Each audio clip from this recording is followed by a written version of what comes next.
Hi friends, welcome to our channel. நான் உங்கள் பிரியா பாலு. எல்லோரும் எப்படி இருக்கீங்க? நல்லா இருக்கீங்களா? நாங்கள் இங்கே நல்லாயிருக்கோம். நீங்களும் நல்லா இருப்பீங்கன்னு நம்புகிறேன்.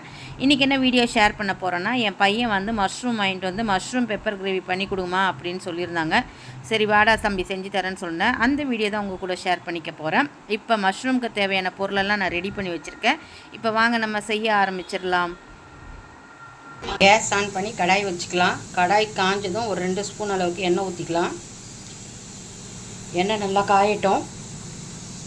எண்ணெய் காஞ்சிடுச்சு. ஒரு 1/4 ஸ்பூன் கடுகு போட்டுக்கலாம். கடுகு நல்லா பொரியட்டும். கடுகு பொரிஞ்சிடுச்சு. ஒரு கொத்து கருவேப்பிலை, தேவைப்பட்டால் ஒரு பச்சை மிளகாய் கீரி போட்டுக்கோங்க. நான் போடலை. மீடியம் சைஸ் வெங்காயம் 2 வெங்காயம் சின்ன சின்னதாக கட் பண்ணியிருக்கேன். நல்லா கோல்டன் ஃப்ரை வரையும் ஃப்ரை பண்ணலாம். வெங்காயம் நல்லா கோல்டன் ஃப்ரை வர வரையும் நம்ம வதக்கிக்கலாம்.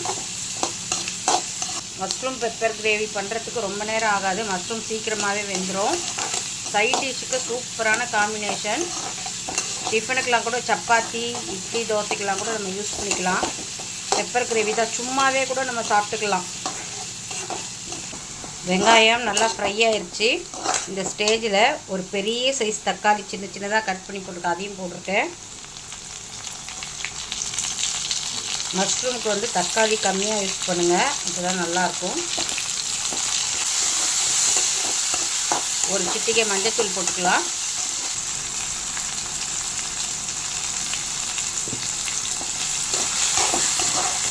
உங்களுக்கு வேணும்னா இஞ்சி பூண்டு பேஸ்ட் கூட போட்டுக்கோங்க. நான் போடலை. என் பையனுக்கு அந்த ஸ்மெல் பிடிக்காது இதில், அதனால் இஞ்சி பூண்டு பேஸ்ட் போடலை. உங்களுக்கு வேணும்னா நீங்கள் போட்டுக்கோங்க. நல்லா அந்த வெங்காயம் தக்காளி நல்லா வதங்கி வரட்டும்.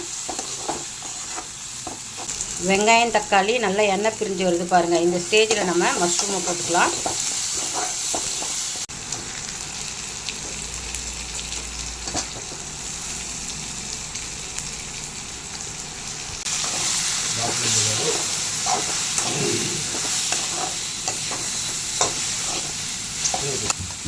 தேவையான அளவுக்கு உப்பு காரம் போட்டுக்கலாம்.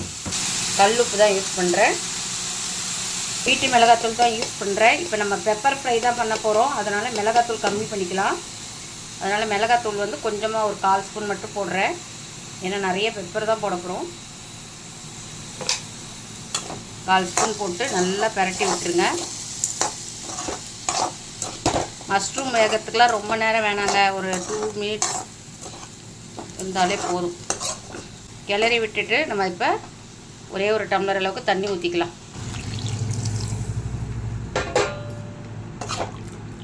தண்ணி ஊற்றியாச்சு.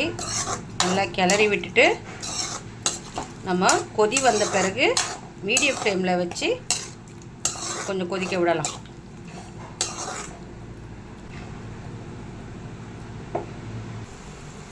நல்லா கொதிக்குது பாருங்கள். இந்த ஸ்டேஜில் நம்ம வந்து மீடியம் ஃப்ளேமில் வச்சு வேக விடலாம். மஷ்ரூம் கிரேவி ஓரளவுக்கு சுண்டி வந்துருச்சு. இந்த ஸ்டேஜில் நம்ம பெப்பர் தூள் போட்டுக்கலாம். உங்களுக்கு எவ்வளோ தேவையோ அதுக்கேற்ற மாதிரி போடுங்க. நான் கொஞ்சம் நிறையவே போட்டுக்கிறேன்.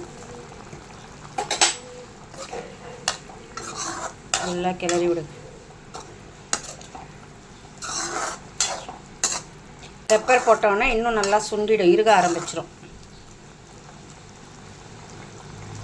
பெப்பர் போட்டோன்னா பாருங்கள் செம்மையாக சுருண்டு வந்துருச்சு. இதில் கொஞ்சம் பெருங்காயத்தூள் போட்டுக்கலாம். நல்லெண்ணெய் இருந்தால் கூட சுற்றி ஊற்றிக்கிங்க, சூப்பர் டேஸ்ட் கொடுக்கும். எங்கிட்ட நல்லெண்ணெய் இல்லை.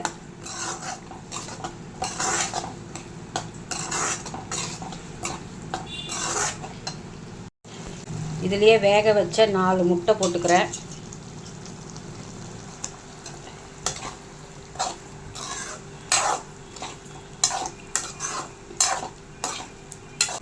இப்போ நம்ம ஹை ஃப்ளேமில் வச்சுக்கலாம். அவ்வளோதான் ஃப்ரெண்ட்ஸ், சூப்பரான மஷ்ரூம் பெப்பர் ஃப்ரை ரெடி. இதில் கேஸ் ஆஃப் பண்ணிவிட்டு கொத்தமல்லியை தூவி விட்டோம்னா சூப்பரான பெப்பர் ஃப்ரை ரெடி. எல்லா சைட் டிஷ்க்கும், சாப்பாட்டுக்கும் சரி, டிஃபனுக்கும் சரி சூப்பர் காம்பினேஷன். ட்ரை பண்ணி பாருங்கள் ஃப்ரெண்ட்ஸ். தேங்க்ஸ் ஃபார் வாட்சிங். நெக்ஸ்ட் வீடியோவில் பார்க்கலாம். பாய்.